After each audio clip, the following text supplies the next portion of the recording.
Hey guys, how's it going? Welcome back to the channel. For anyone that's new here, my name's OwenAlec, and on this channel I do everything drum related. That includes drum covers, tutorials, gear reviews, tips and advice, just like this one. So if that sounds like something that you're interested in, please do consider subscribing, hit the like button, all that good stuff, because it really helps the channel. Thank you very much. So today in this video, I'm going to be sharing with you some great accessories for singing drummers. I actually started doing backing vocals as well as drums in bands almost right away. There was one of my projects that I remember in school where I just did a little bit of here and there, and then it just started progressing from there. And what I'm going to show you today are some accessories that I really wish I had back in the day. Now the first one's a little bit of a controversial one, so let's just kind of get it out of the way. These are headsets. Some people like to use them, I really don't. It's not something that I've ever wanted to use. I kind of think it just looks a little bit sort of boy bandish.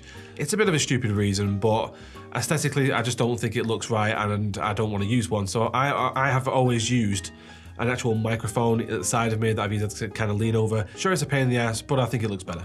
Now, if you're unsure of what I mean, this is what a headset is.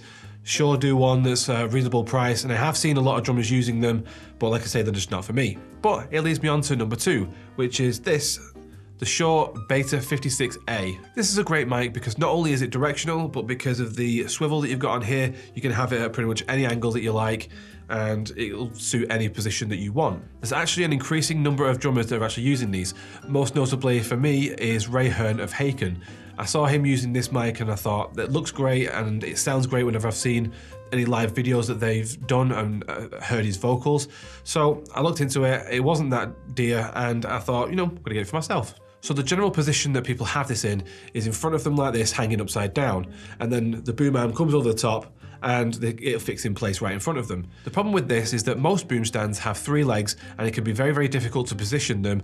A, to keep it all stable, because there's a lot of weight being held quite far over, but then also trying to fit three legs in a small space behind you or at the side of you on stage can sometimes be incredibly tricky, and just sometimes for me it's just not been possible at all. So I've either had to find an alternative or I've just not had to do vocals at all. But the best solution that I found was using the Hercules Transformer mic stand. Now what's great about this mic stand, and also pretty unique, is the fact that the legs at the bottom all come forward so that you can have them in any position that you want. This means that if you bring two of the legs around a little bit more, you've got more stability, and then you can put more weight or more of an angle on the actual mic stand itself. Also, it has a really cool and fast mechanism for adjusting the height. All in all, it's a super sturdy stand, and I cannot recommend it enough. So another accessory that a lot of people use in this same setup that actually makes things so much easier is a Goose Neck.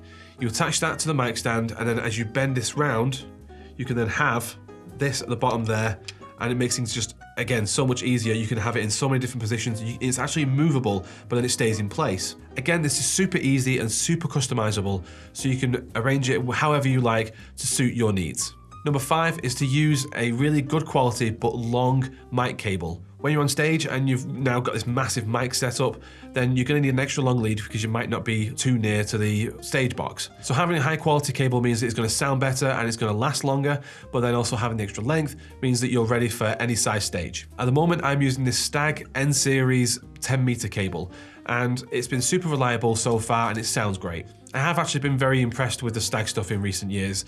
A long time ago, the Stag stuff just broke all the time. It wasn't very good quality, but like I say, in the past sort of 5 years or so, they've really upped the game, so this is one to definitely check out. So for the bonus accessory, I wanted to go with something that wasn't necessarily a crucial part of the original setup, but something that's really going to help in the future and make your overall experience so much easier. This is InEar Monitoring, and I've talked a little bit about this on the channel before. It's super important to protect your hearing for starters, but then also, because you can then hear yourself clearer on stage, you're going to perform better. It's super cheap and super easy to do.